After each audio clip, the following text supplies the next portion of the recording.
Hi friends, good day. Today I am starting a new chapter called as branch accounts.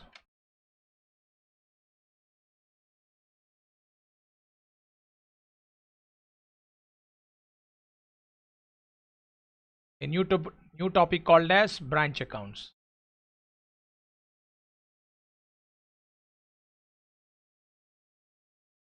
Basically this branch accounts we are having two types before I discuss the meaning of the branch. Inland branches,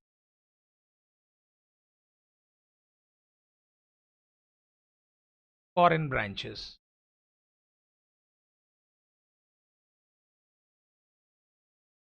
In this inland branches we are having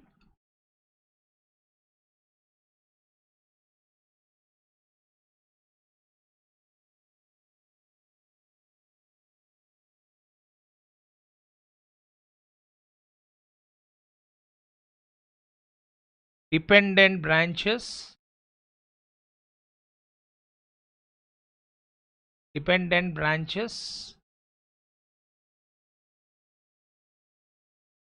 independent branches.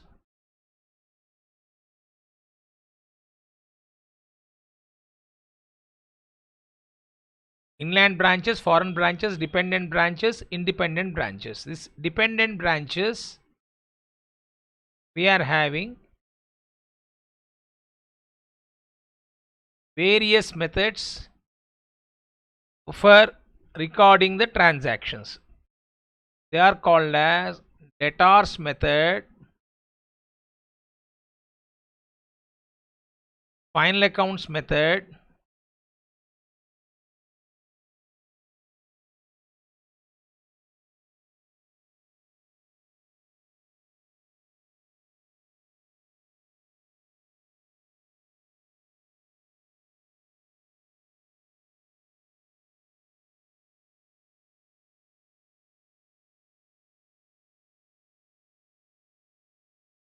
then we are having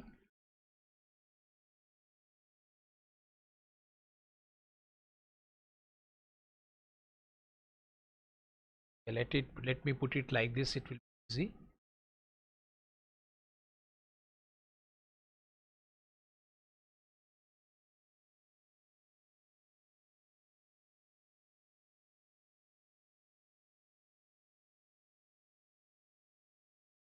Stock and debtors method,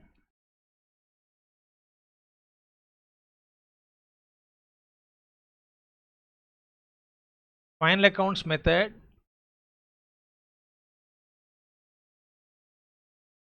wholesale price method.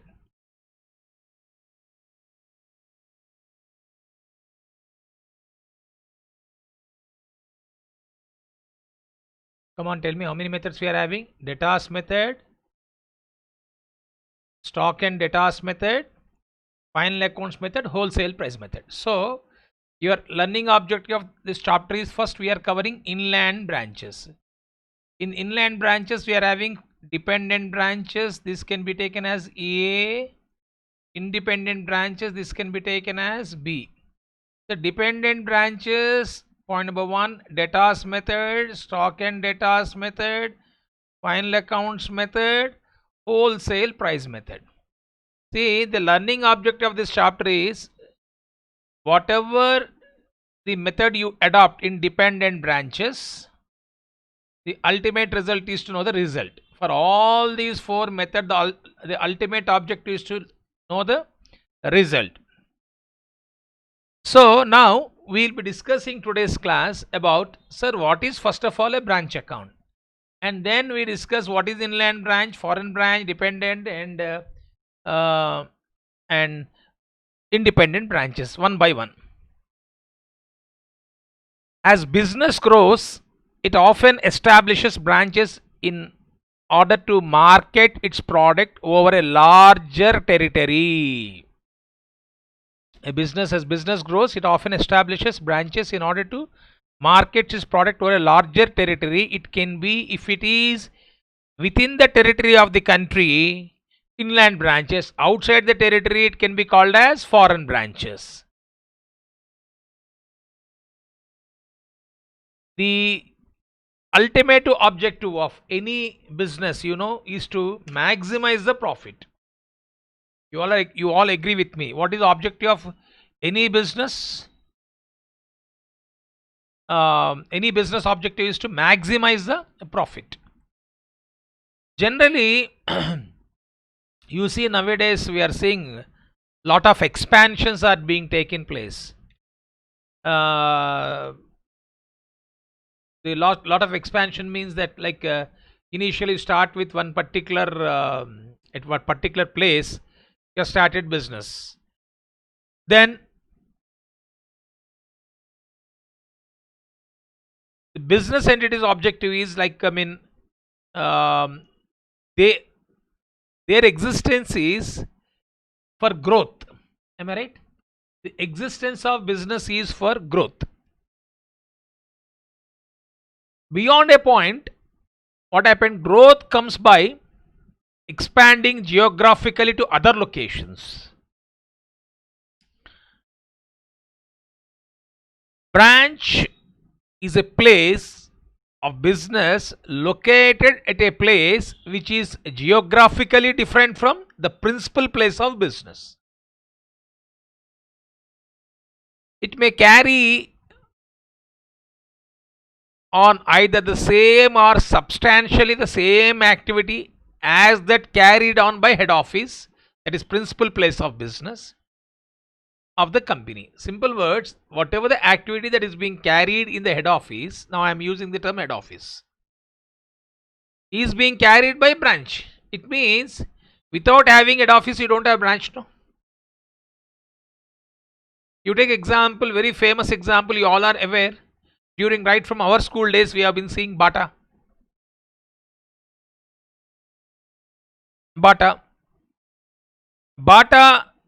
You are having so many branches in Hyderabad. Famous, I remember we used to have a main branch in Abbots. Still it is there. We are having nowadays so many branches.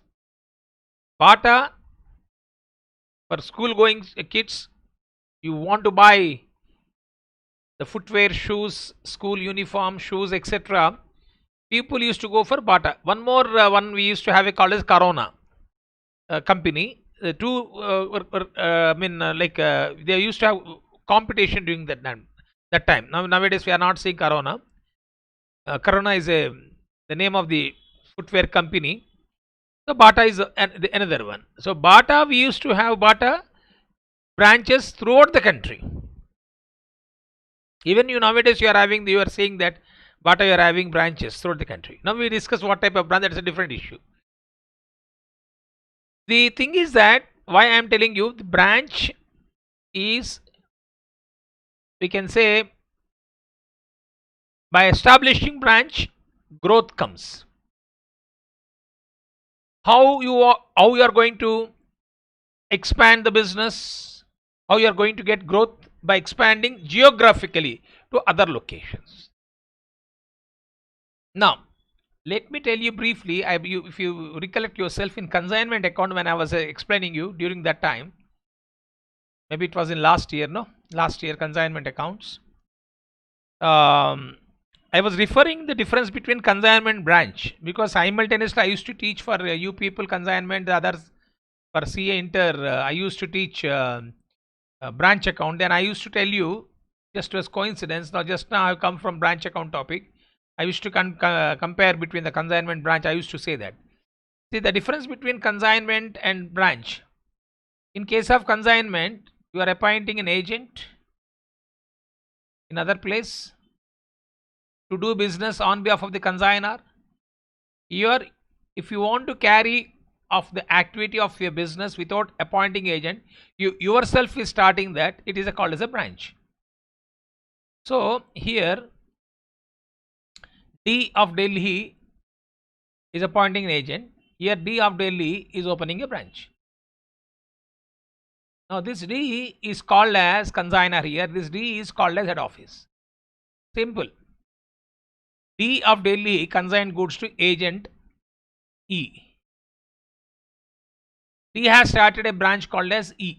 Say for example, what is the difference? D has appointed agent to business. The name of the agent is E. D of Delhi is appointing an agent at Hyderabad. D of Delhi has opened a branch called as E branch, same place Hyderabad. The difference is that here you are not coming and you are not opening a branch in Hyderabad, you are appointing a local person and you will be paying commission. But the profit is now from where you are getting the goods, E, from where is getting the goods, agent E is getting the goods transferred from D, and the same goods are being sold by E. For that is getting commission, and whereas consignor is getting profit. Now here in this case, D is dispatching goods to E branch, which is located in Hyderabad, but the branch has been established by head office. That means here he is not appointing any local person as an agent. In the name of the D branch, in the name of the business, head office name only, a branch has been opened. But it is geographically located a place which is different from the principal place. The principal place is Delhi. The branch is situated in where? Hyderabad. Now the difference is that here goods have been dispatched by D to E. That means all operations are controlled by D. Here also all operations are controlled by D. But in this case, what happened? Ownership is lying with whom? D. Here also same. Ownership is with whom? D only. Simply he is transferring the possession of goods. Here simply who is transferring the possession of the goods? D is transferring the possession of goods to agent. But agent is getting commission here. Branch, no agents, employees. Employees have been appointed by D. That means employees don't know. Employees receiving the goods from whom? Delhi head office. And branch, E branch employees are receiving the goods, selling the goods. And daily remittances, whatever they are selling, they are transferring to whom? D. So who is going to know the profit or loss? D is going to know the profit or loss. Here who is going to know the profit or loss on consignment? D is going to know the profit or loss on consignment. Here agent is getting commission, his branch employees are getting salaries, that's it. But here everything is to be supervised and has to be monitored by D of Delhi. That is the difference. Now whatever I am explaining here, an head office is controlling branch is called a dependent branch. I am talking about which one first? Inland branches. This we will discuss later on. My attention is on to explain you about today's class inland branch, that too dependent branches first. We discuss about independent branches later on. We'll discuss the meaning, we have comparison, but main focus is on which one, my dear friends? Main focus is on dependent branches today. Okay, so here head office D is controlling branch E. They may also tomorrow open one more branch F in Chennai. They may open one more branch tomorrow at Mumbai. But the transactions are being controlled. The transaction is sending of goods and the payment of expenses and everything will be taken care by head office. Okay, that means if I don't want to appoint any person, local person, because I got intention of capturing the market by appointing my own people, looking after the activities of branch, then this is called as dependent branches. So today you learned the advantage of having branches is that you can go for expansion. Nowadays we are seeing supermarket, lot of branches. Reliance, you are having branches. Banks are also having branches, no? Banks branches. Schools are having branches. Colleges are having branches. Coaching institutes are having branches. And insurance companies are having branches. Okay, you can give lot of examples. Now what is the objective of branch accounting? Point number 1, to record branch transactions.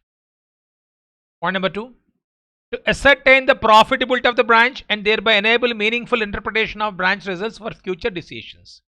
The main objective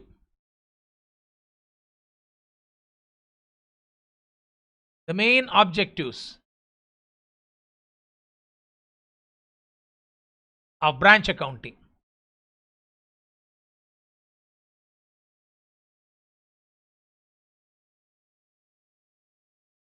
is A. To record the branch transactions.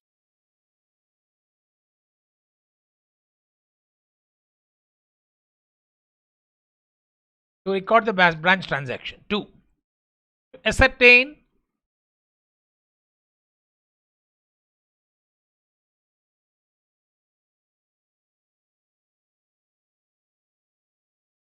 the profitability of the branch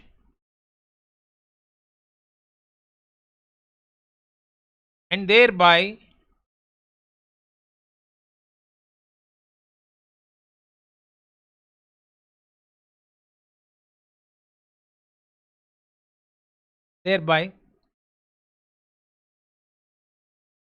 enable meaningful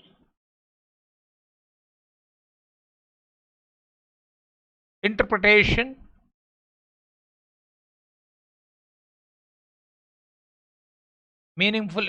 of branch results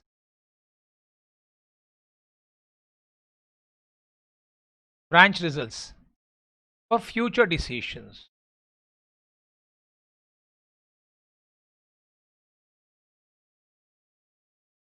To set in the profitability of a branch and thereby enable meaningful interpretation of branch results for future decisions. Clear to all of you? Now, I've explained you the meaning of branch and why branch accounts have been, why branches have been opened. Simple words, branches have been opened for expansion. Then we went for dependent branches, classification of branches into inland, foreign branches. Inland branches have been further classified to dependent and independent branches. Dependent branches have been classified by debtors method, stock and debtors, final accounts method, wholesale price method.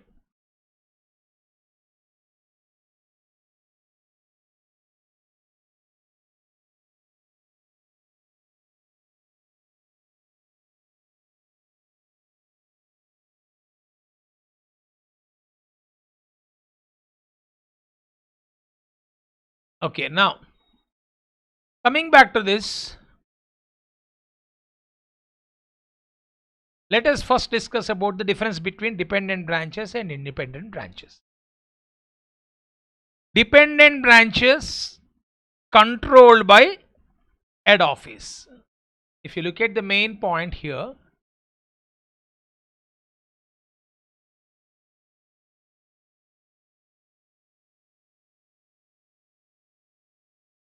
dependent branches.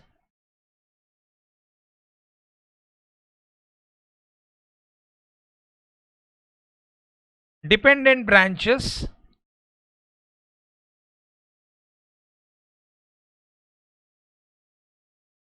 controlled by head office.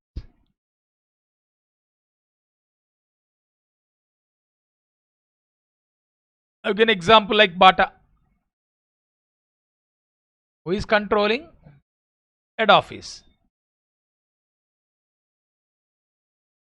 And you can see that majority of transactions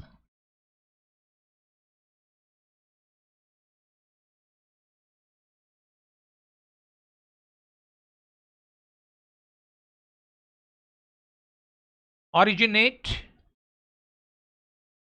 at head office. The term dependent itself, that branch is depending for everything on head office. Like you take example of supermarket. We got Fresh Heritage. Now that Future Group has been taken over by, in the newspaper you have seen, is taken over by Reliance. Or you take example of D-Mart, or you can take example of more supermarket. It is being controlled. They all are dependent branches. You see only employees there. They'll be getting stock. They'll be getting stock from head office, and that stock they are selling it. So majority of transactions originate. That means dependent means branch is dependent completely on head office. And we also discussing that accounts are also being maintained by head office. Branch won't be knowing anything about it. That is called as dependent branches. That is what I do. Branch accounting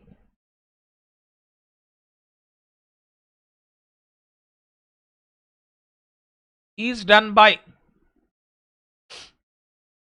branch accounting is done by the head office itself.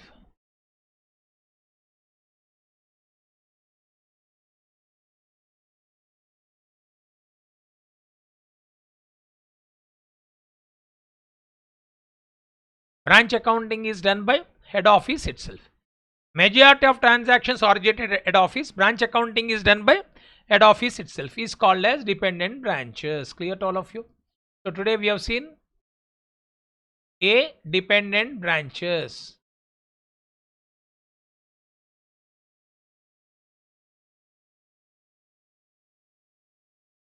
Now, sir, what is independent branches?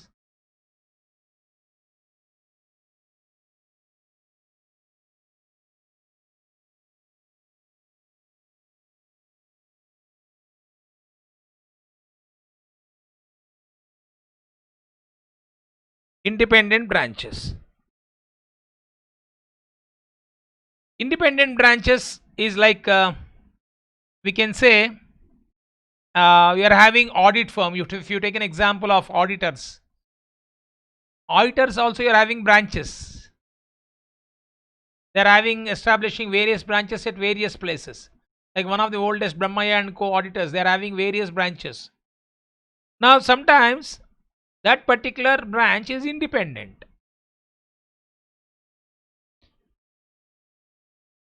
Majority of the transaction that originated branch only. Here majority of transactions originated at head office. The difference is that independent branches, majority of the transactions originate at branch. That means here majority of the transactions originated at head office. Here majority of the transaction taken place at branch only. Now the another important point is that accounting is done at the branch daily. At the end of the financial year, branch prepares trial balance for incorporation in the books of head office. So that means accounting also is being done by independent branch. That is why independent. That means they are not depending on head office is called as independent. If you are depending on head office, it is called as dependent branch.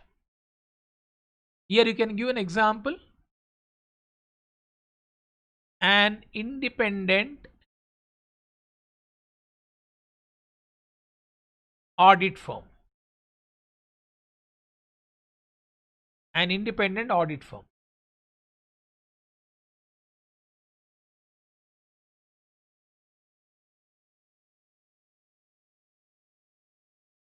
An independent audit firm.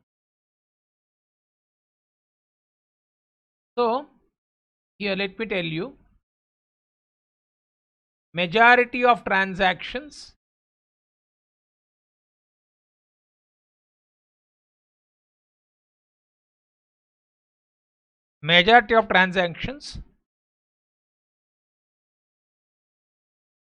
originate at branch. That is taken place at branch. Then I told you accounting is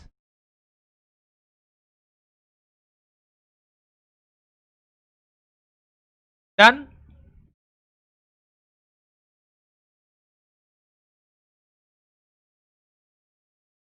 at the branch daily. At the end of the financial year,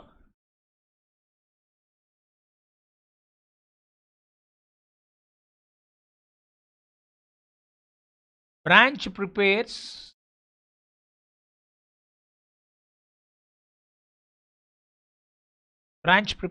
trial balance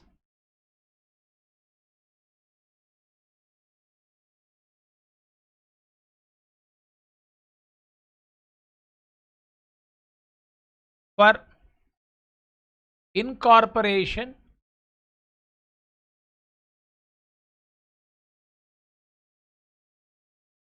incorporation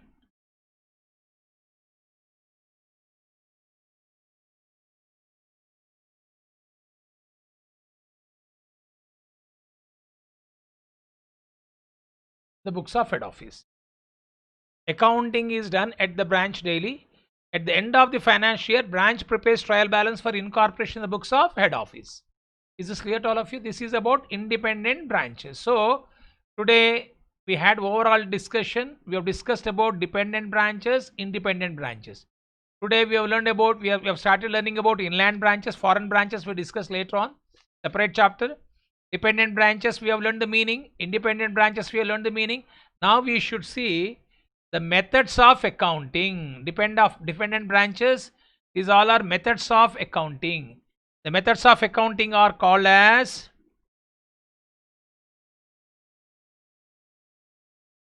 now this can be called like this.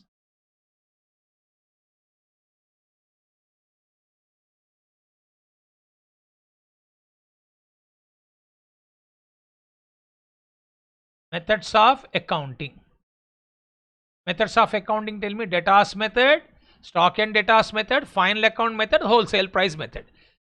Now it is the decision of, as I told you, dependent branches, accounts are maintained by whom? Come on, tell me, dependent branches accounts are maintained by?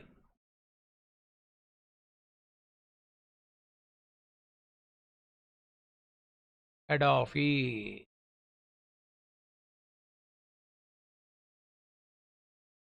Branch accounting in whose books? Head office books. So this is what you should remember. Dependent branches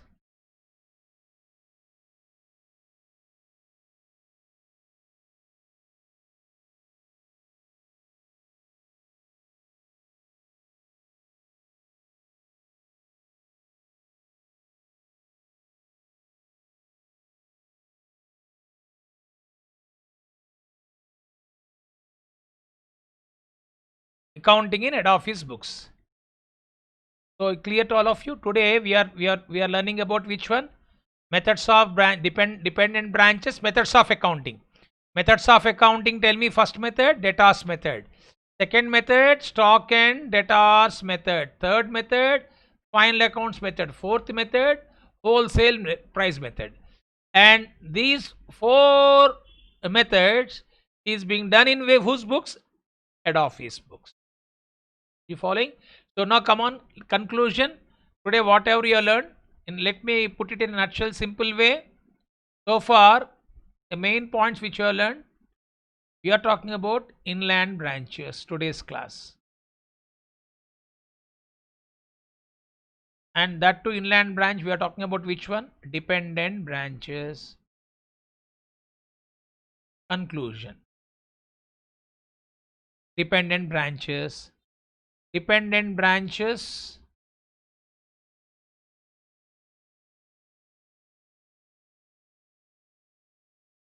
Methods of accounting. Who maintains?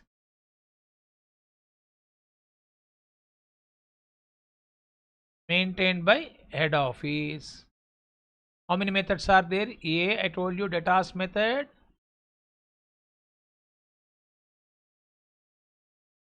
B, stock and debtors. C, final accounts.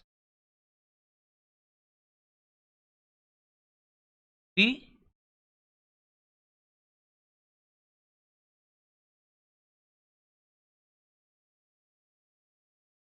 clear? This is simple. These things you should understand. We have discussed about branch, inland branch, dependent branch, methods of accounting maintained by head office, debtors method, stock and debtors, final accounts, wholesale. So today's class,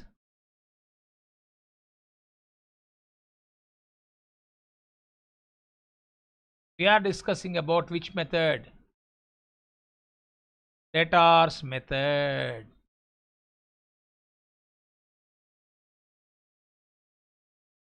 Clear to all of you? Today's class we are discussing about which method? Debtors method. Now generally when you prepare debtors method,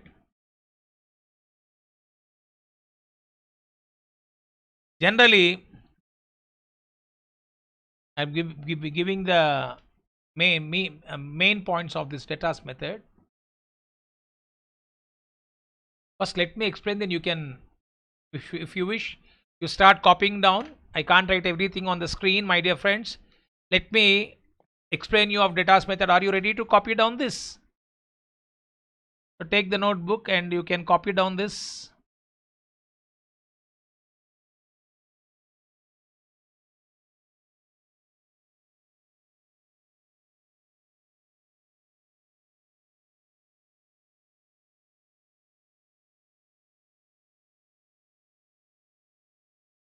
Okay, right now that debtors method, in brackets you write simple method of accounting,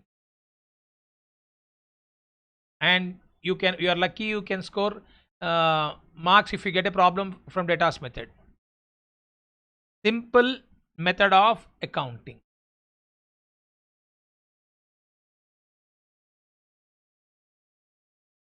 Simple method of accounting is debtors method.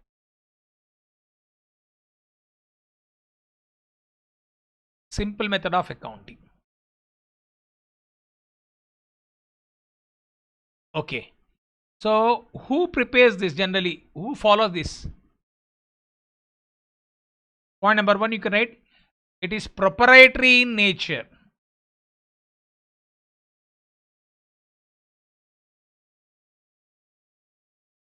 Proprietary in nature.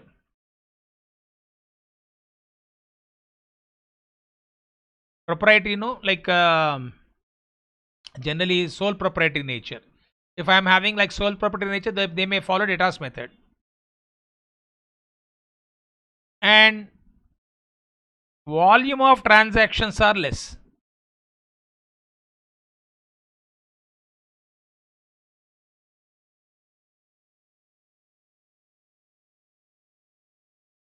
Volume of transactions are less. Then transactions are not complex. It's simple transactions. Not complex. The reason is that generally they won't be allowing the branch people to buy the goods. They will be only whatever the branch want, that is being supplied by head office. So there is no question of any, very rare cases they may be selling the goods on credit, but generally credit transactions are not allowed. But sometimes in the problem, if he is giving you, we have to record that, but generally transactions are not complex and need for internal control is less.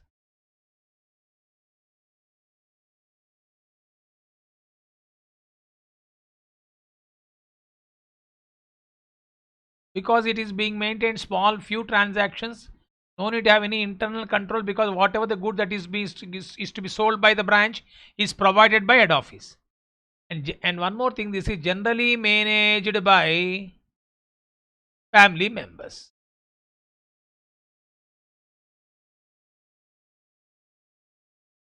This is generally managed by family members. Clear to all of you? Proprietary in nature, volume of transactions are less, transactions are not complex, need for internal control is less, and managed by family members. This is which method we are talking about? Debtors method. Now you can write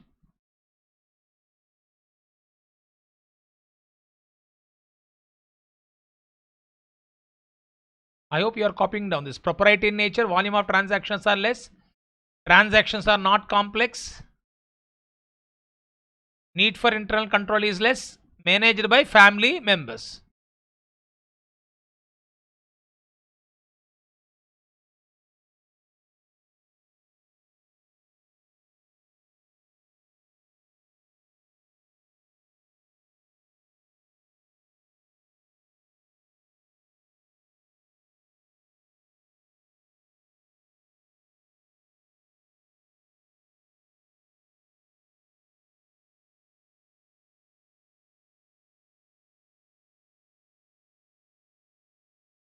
Okay. Now, under this method,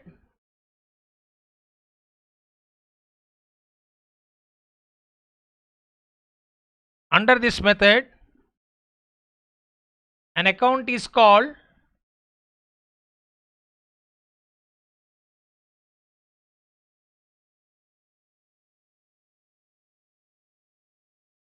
branch account is opened.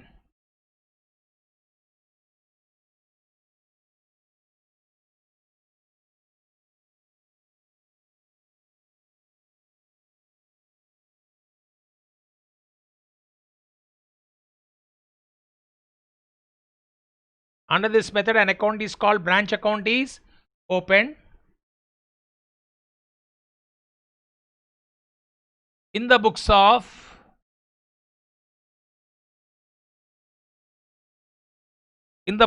head office,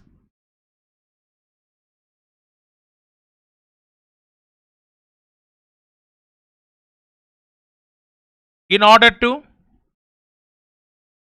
find out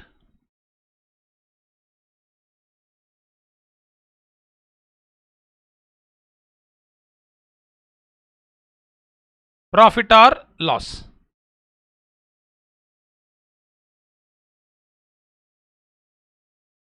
The nature of account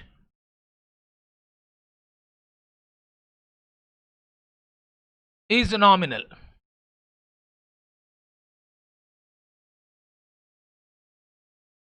And it is similar to,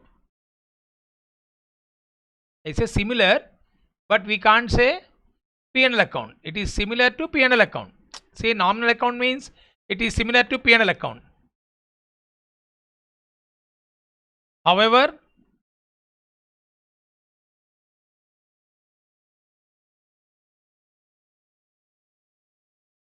opening balances of assets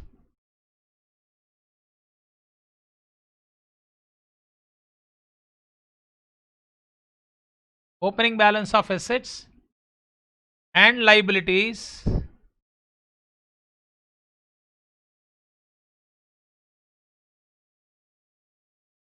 are shown in the branch account.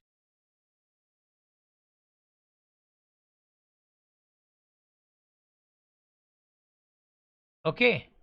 The nature of account is nominal. It is similar to P&L account. However, opening balance of assets and liabilities are shown in the branch account.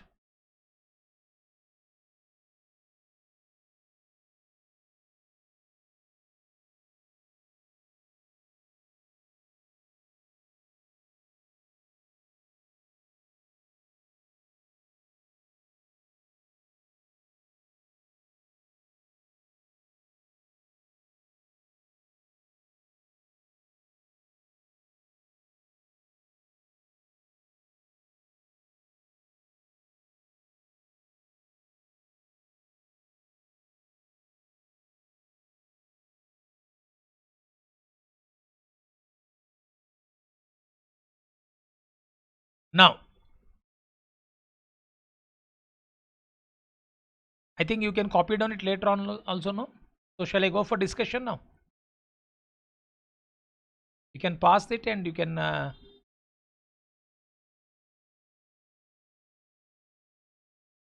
okay. So then what happens, see the debtors method, as the name suggests, accounting for branch transactions are done in the books of head office by treating every branch as a debtor. Why the name of debtor has come method? We treat every branch as a debtor, that is customer.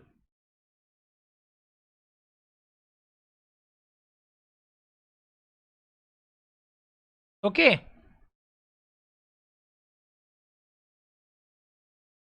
Okay. The conclusion we can give for this debtors method is that now,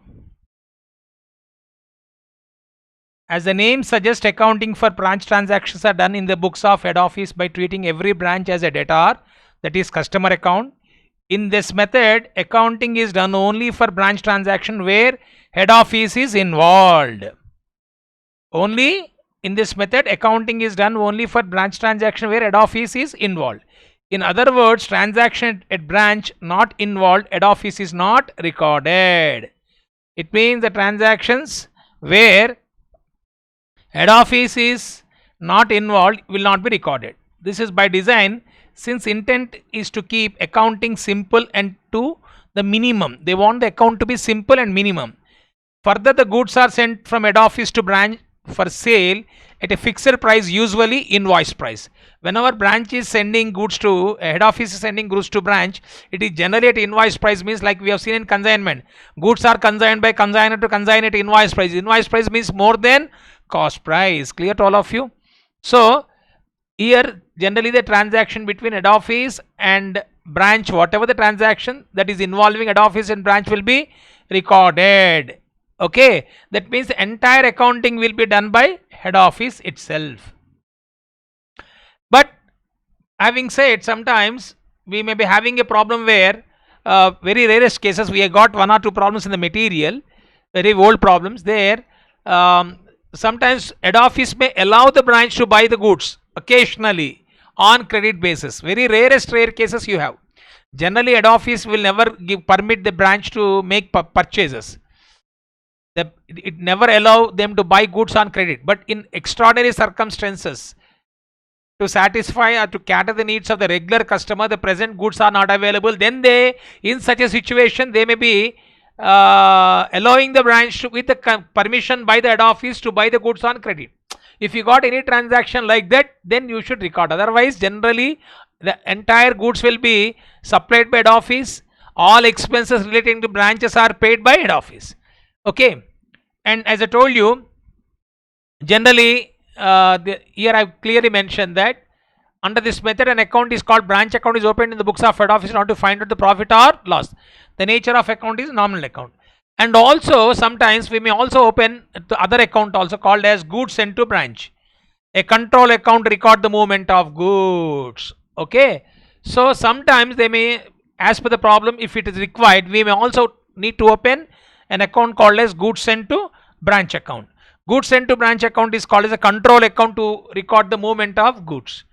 And in head office, we are only talking about one branch. Suppose they are having two branches, they need to open two branch accounts separately. Like we have discussed, consignment to Pune, consignment to Mumbai, consignment to Chennai. A consignor may be opening sometime three accounts to various consignments. Similarly, head office may be opening three branch accounts. They are having three branches account separately. Okay, so to have a control in such case, they may be opening like goods sent to branch account, and also like branch stock reserve account. Stock reserve, we had discussion department account. For unrealized profit, you need to open sometimes which account called as stock reserve account. So in simple, you can make a point here.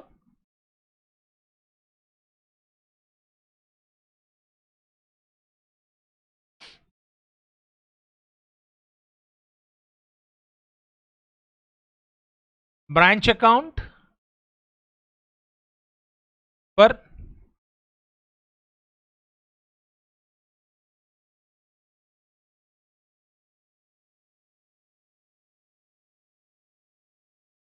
to record all branch transactions, to record all branch transactions.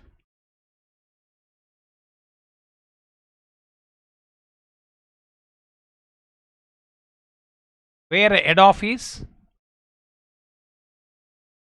is involved, and to ascertain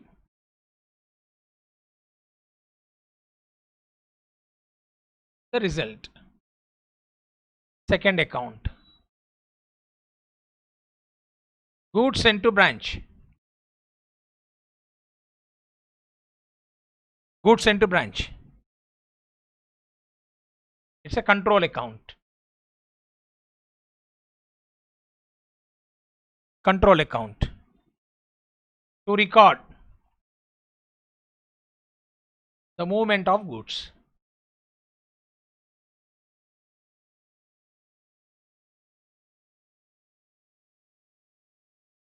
Then third account,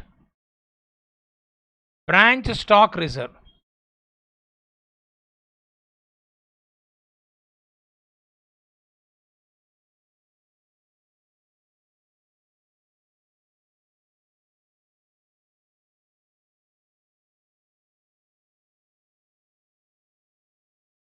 This is to record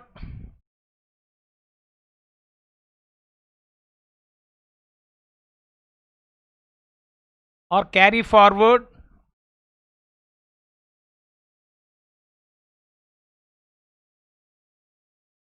the unrealized profit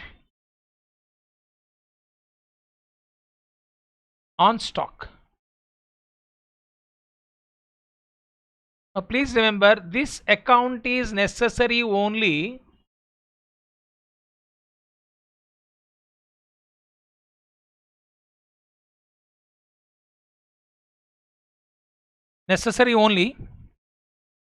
when there is a profit element. Profit element is there only when the difference between cost price and selling price, or cost price and invoice price. Profit element, that is loading in the price of goods sent.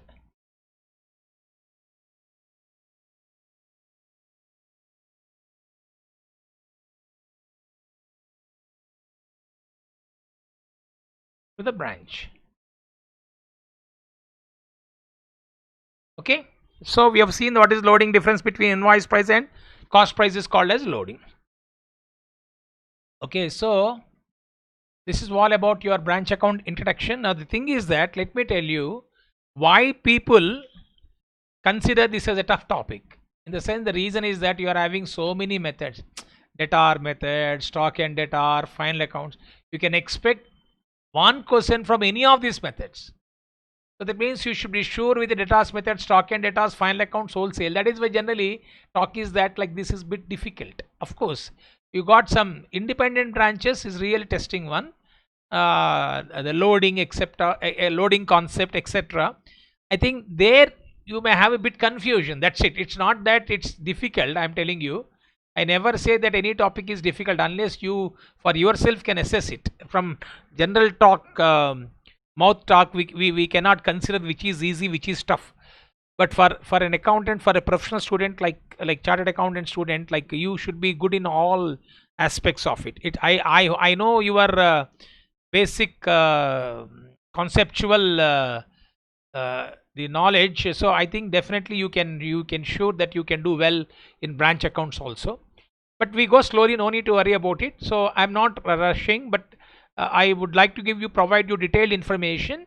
Sometimes maybe more than what is you required as per the problem that is being given, but thoroughly we will be discussing about the entries part also. I try to explain for debtors method and stock and debtors method.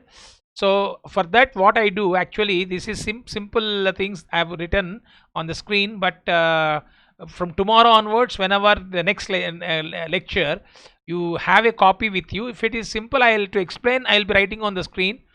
Otherwise, you can for entries part, you can have a notes and you can copy down, right?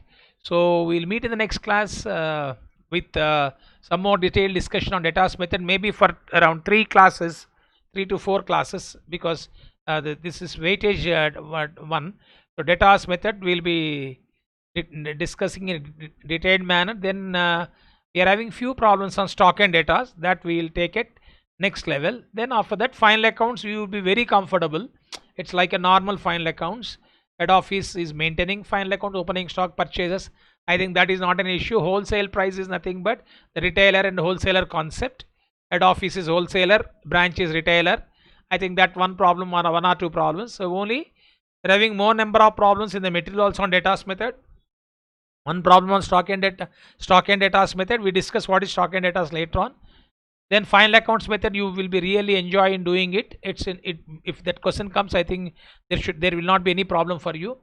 Then we can go for last one, wholesale price method. With that, we'll become completing dependent branches. Then few problems on independent branches. With that, inland branches will be completed. Then we are having foreign branches. Generally, foreign branches are also is separately given as accounting standard, but this since that has been like cash flow statement, the way we have done the problems with foreign branches also, we are connecting, we are learning along with branch account, because in some areas, some institute they teach separately. but having knowledge of branch and then you continue the foreign branches will be easy. So even that is an independent topic also, but generally we foreign branches is nothing but conversion of the head office in India, branches situated abroad is called as foreign branch.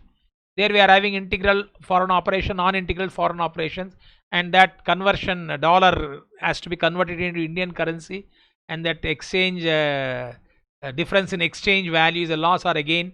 So those things will be learning. That you enjoy in doing that foreign branches. Everything will be given the data that simply you have to convert. Trial balance will be given, that is to be converted in Indian currency or Indian currency. India branch head office is foreign country USA. You have to convert the Indian currency into foreign currency. That's it.